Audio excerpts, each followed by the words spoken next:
The idea of Heaven 17, our group, being around now for about 30 years, I'm interested in what sort of phases you go through as a group in terms of, thinking about the 90s, when in a sense there was a sort of stillness about the group, wasn't there, and culture went on elsewhere. And I'm thinking it was almost like something like Heaven 17, with electronics. It reminded people so much of what had just happened in the 80s that people wanted to go somewhere else. That's right. And I just wondered how that felt at the time, whether you felt, well, we've got to try something else now, that's the end of Heaven 17. We had, funnily enough, right at the start of the 90s, we had a semi-renaissance with the re-release of the remix, the Brothers in Rhythm remix of Temptation, which got to number 4, I think. But we didn't feel like the right time to capitalise on it at that point, did it? Yeah, that's right. And also, when that happened, I don't know if you remember, but they did that remix without our knowledge, basically. It was just someone from the record company rang my doorbell one Sunday night and came in and played it to me, and I went, yeah, that's great, it's really good. And you're right, it wasn't worth. We didn't want to capitalise on it, and because we actually said, okay, I'll do it, I'll sing it with you, with Carol, but not with Martin and Ian. I'll do it with you two guys that have done the remix. So it doesn't really. So we tried to divorce it from M17 as much as we could, even though it was our track.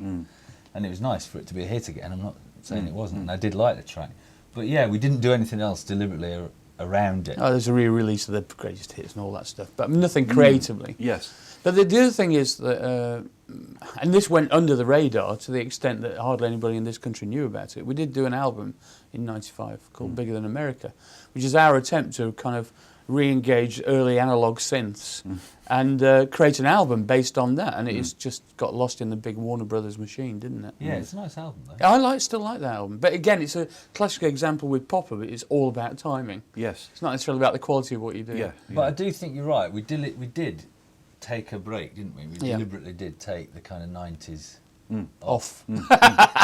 Yeah. Yeah, and you're right. Yeah.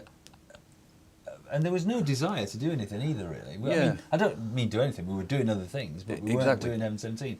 And it wasn't like we weren't seeing each other, because we're really good friends and we see each other all the time, but we weren't working together as Heaven 17.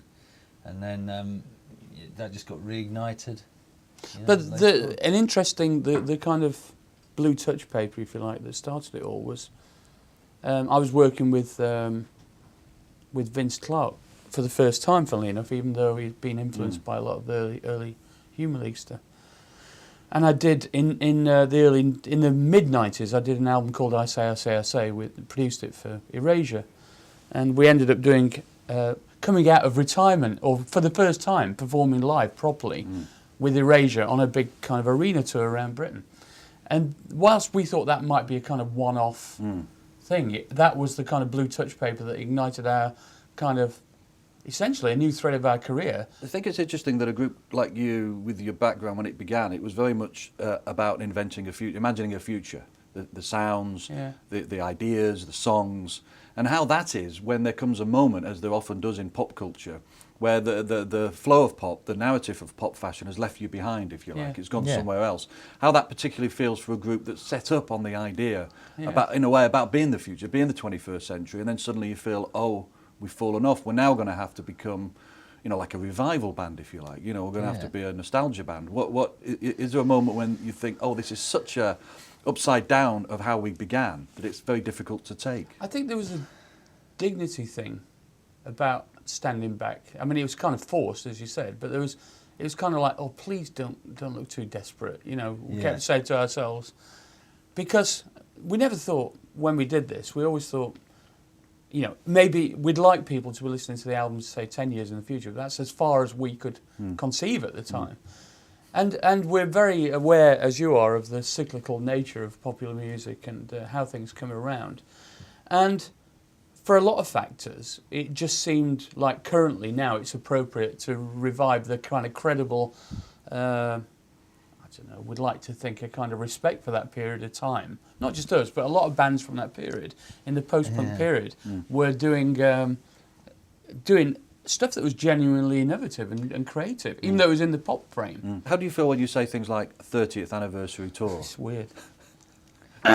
Well, I'm sure you feel the same, don't you? But it's interesting, isn't it? 30. I kind of think you get away with it because it sounds like you're 30. That's the way I look at it. Just you to be optimistic about it.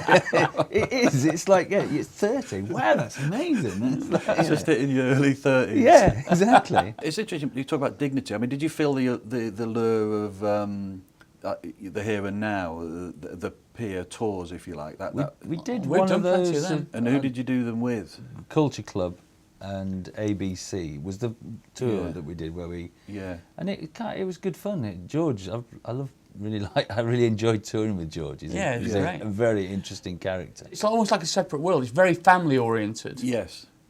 and they just want to hear a few hits. And how do you, ideologically, how did you feel about doing that? Did you feel it was sentimental, or did you still feel it had a purpose that suited what you think? Just Populist. that. Yeah. That's right. I think. Yeah. I think it's great. We did draw the line.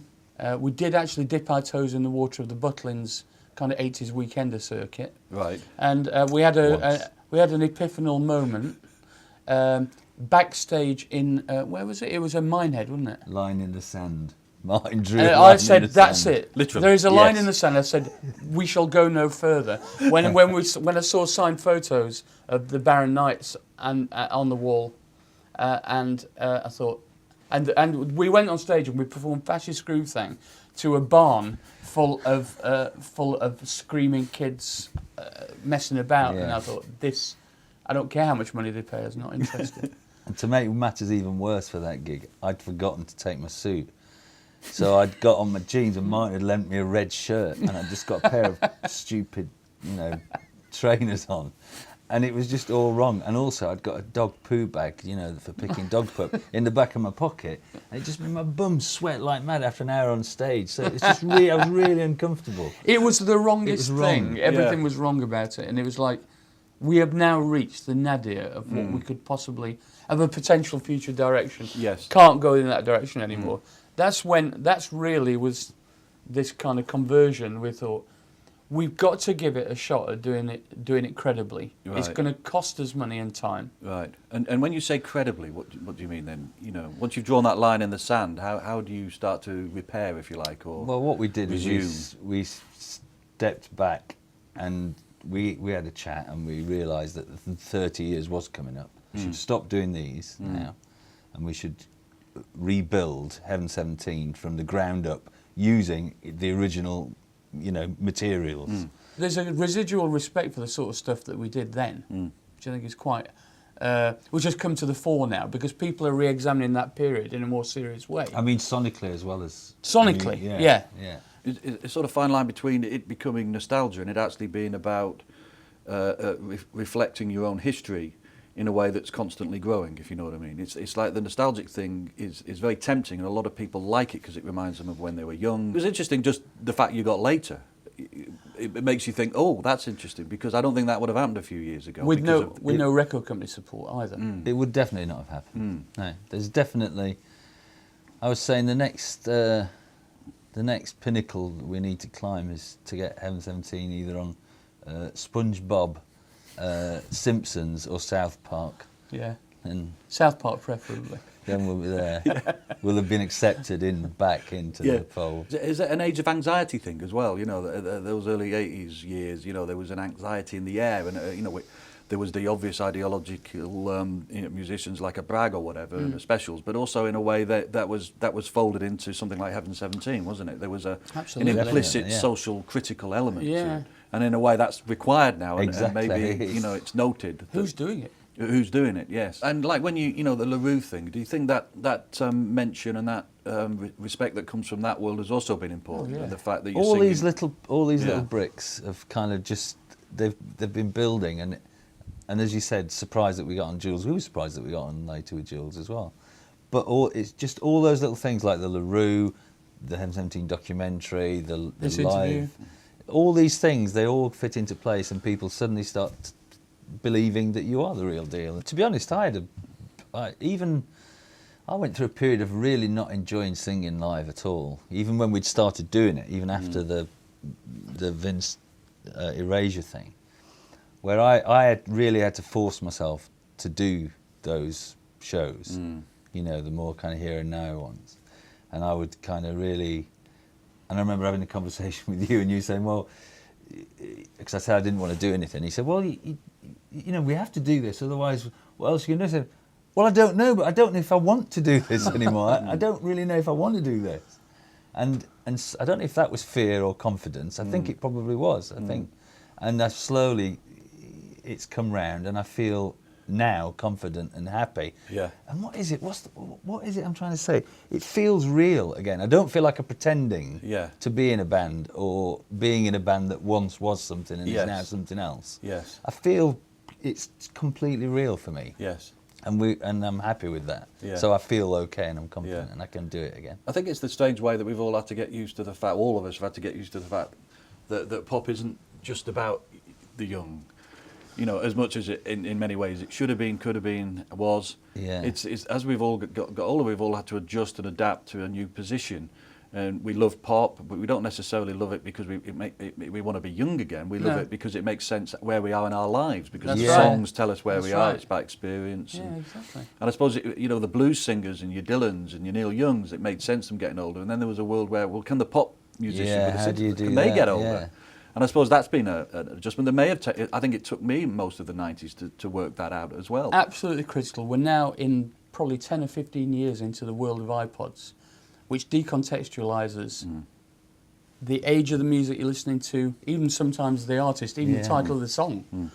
And the very concept of shuffle on an iPod, and generally this kind of random access to media, means that I've got, you know, a 15-year-old daughter, 12-year-old son. They don't care or know when things were made.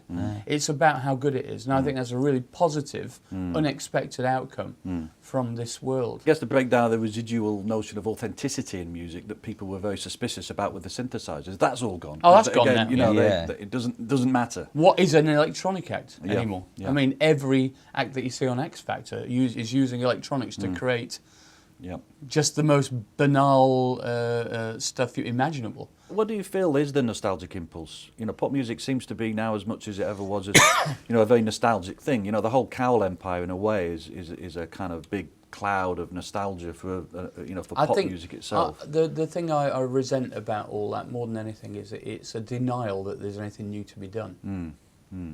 That it's essentially saying, that's it. Every jigsaw piece that's going to make a good pop song has already been done. There's nothing new. So let's just rearrange them. And I think that's a really nihilistic attitude. I really detest it. I'll take away, not even including the kind of the whole impetus towards marketing-driven stuff, which is a separate issue entirely, and I hate that too. But just this kind of like lack of respect for innovation. Yep. It's a good word to end on. Glenn, Martin. Pleasure. Thanks, Paul.